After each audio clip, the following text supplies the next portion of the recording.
Mais, vous savez, le principal phénomène de notre millénaire, pas de notre siècle, de notre millénaire, c'est l'explosion démographique qui s'est produite à la fin du XXe siècle. La population mondiale est passée en 50 ans de 2 à plus de 7 milliards d'habitants. Cette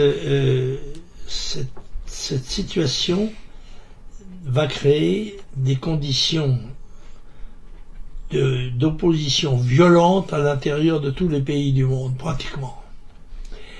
Et alimentera une déferlante migratoire que nous avons non seulement le droit, mais le devoir de combattre, faute de quoi nous disparaîtrons. L'histoire des peuples est ainsi faite, c'est que le nombre joue un rôle capital et que les mentalités des groupes évoluent selon leur nombre. Quand l'islam était faible démographiquement, il était faible politiquement.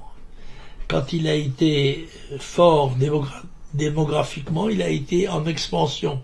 Ce sont des phénomènes presque mécaniques, dirais-je, hein.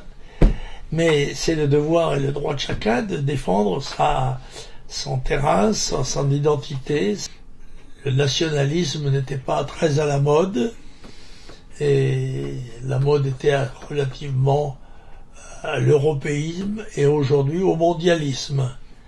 Or, je considère que le mondialisme est probablement le cadre le plus meurtrier, le plus destructeur de nos civilisations.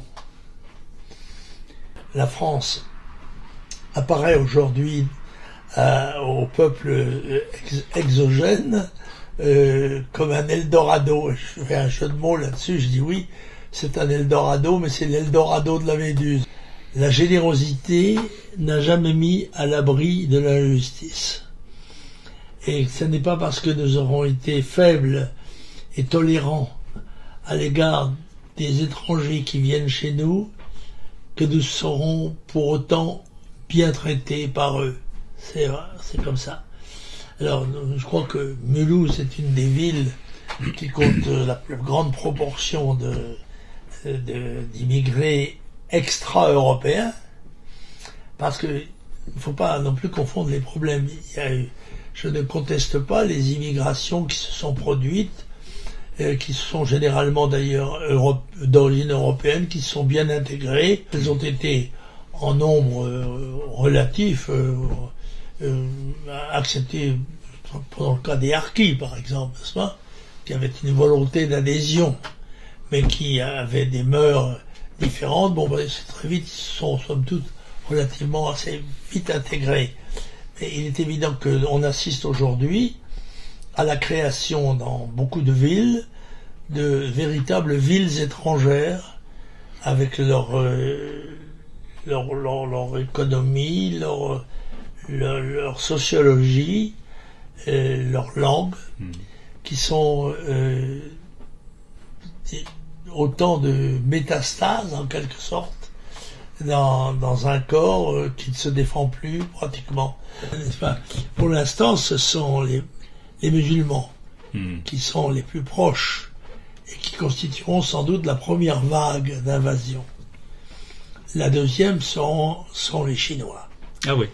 Parce que les Chinois sont 1,3 milliard et ils étaient jusqu'ici contenus par une loi assez sévère, d'ailleurs assez cruelle, c'était la loi de l'enfant unique. Cette loi est en voie de désintégration. Par conséquent, par un jeu normal de balancier sociologique, les familles chinoises auront 4, 5 ou 6 enfants.